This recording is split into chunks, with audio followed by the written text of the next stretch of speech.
Welcome to Investors Insights, where today's topic is reports are in. So we hope that everyone had a great July 4th holiday weekend.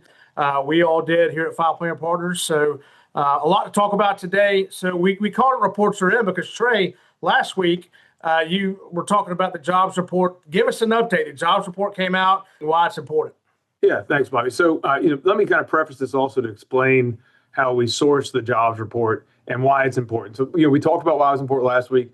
More people working means more people earning money, saving money, investing money, and that investment provides demand for stocks and investment assets and causes prices to go up. So, and then if people aren't working, the reverse happens, where when you're unemployed, you don't have excess savings, you are now spending down your savings, and that put downward pressure on stock prices. So that's why employment is so important to us when we're watching the stock market. It's important, additionally, that the Fed watches it. And so that's why we watch the jobs number, the employment data that is presented by the jobs number, because we know the Fed watches it and because Wall Street watches it, the market reacts. But it's the way that this data is gathered, it is not a to the number accurate number. It is a survey, and so it's what we call soft data. It is a guess based on survey respondents, and so it is prone to revisions.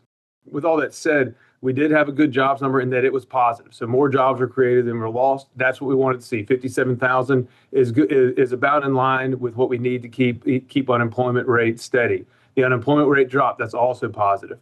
But one reason I'm bringing up that this is kind of a survey that may be revised is one of the surprising areas under the hood is that leisure and hospitality jobs actually dropped this month, which went completely against what people were considering, because the World Cup has started in the month that this jobs report is covering. And it is widely known that the World Cup has caused many, while temporary, but still tens of thousands of leisure and hospitality jobs to be created. And so the fact that we saw a loss in leisure and hospitality jobs makes many economists believe that this report will likely be revised. But under the hood, it's still relatively positive in that it was a positive number, even though we expect revisions to leisure and hospitality. It also saw wages going up 3.5%. Which again is positive. We want to see wages going up. Actually, hours worked dropped a little bit, so wages went up, hours worked dropped, so that's actually a net positive. But if you want to look at harder data, some other data came out that isn't really as widely covered, but is a little bit more accurate, and something that we like to look at is the initial jobless claims. And so what this is when individuals lose their job, they file for unemployment, they file with the state then tells the federal government. So this is an accurate number. And so you see this number here, that's been relatively flat all year. The number that came out on Thursday was 215,000 jobs. And so that's relatively stable to where we've been all year. And then if you add all those up, how many people are continually on unemployment claims, you can see that number's actually been falling throughout the year. And so this is what we call hard data versus the soft data. So when the soft data is a little confusing, you check the hard data and see if it matches. And the hard data does support that employment is growing or steady.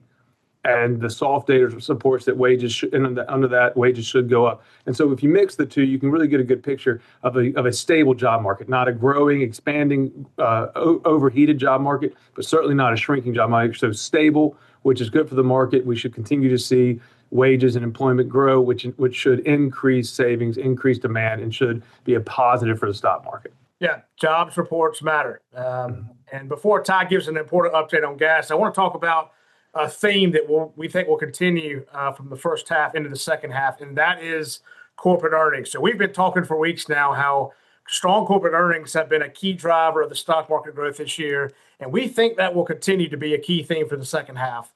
And so we'll be analyzing carefully to see if earnings expectations can continue to be met by corporate America, because expectations are really high right now. Earnings have been coming in really strong this year. And as you can see in this chart, earnings per share expectations have risen meaningfully this year. And earnings per share is a financial metric that indicates how much profit a company generates for each outstanding share of its stock. So you can see in this red line here that earnings expectations were flat in 2025. They started to go higher in the second half of last year, that you can see in the blue line, and have really taken off higher this year, as you can see in the black line. And we'll be watching to see if expectations can be met in the second half, or if expectations are too high, which would lead to some market volatility. We're also watching to see if high expectations can be met when looking at record operating margins. As you can see in this chart, showing the 12-month expectation of record operating margins that the market is pricing in some pretty big numbers that, if not met, could lead to some market volatility in the second half of the year. At the same time, the market is dealing with midterm election uncertainty. So while we have enjoyed phenomenal corporate earnings and profit margin growth this year, we are having to watch pretty high expectations. So this will be one of the main themes in the second half of the year, and we'll keep our viewers updated. So, Ty, everybody's coming back from hopefully a fun holiday weekend, and I'm sure a lot of us filled up the gas tank. Give us an update on gas. Obviously with everything going on in the conflict in the Middle East, prices, became elevated. Got some interesting data here to kind of go through and talk about why it seems like, oil prices take the elevator up and the stairs down, right? People say, well, the war, is over. We're not, why aren't we seeing the benefit of that at the pump as quickly as prices went up? So the U.S. consumes more than 130 billion gallons of gasoline annually, which is the most in the world. And prices are still elevated about 30% from the pre-Middle East conflict. One interesting thing to look at is this chart down here.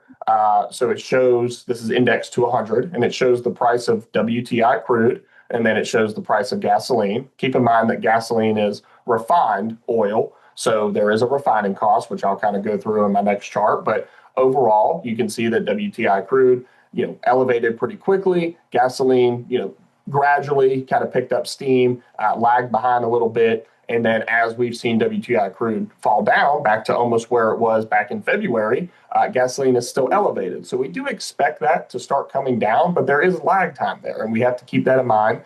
So hopefully as summer gets going and as we transition into fall, we will start seeing those prices come down, more, assuming that there's no re-escalation of conflict, of course.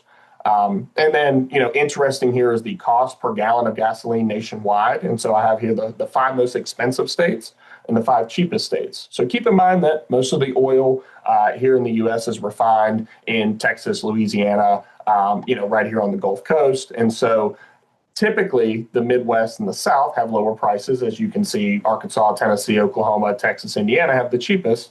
And, if you look over here to the left side of the chart, the most expensive states, as you can see, that dark blue line at the bottom is the crude oil cost. So that's flat for everybody and actually makes up less than $2 per gallon.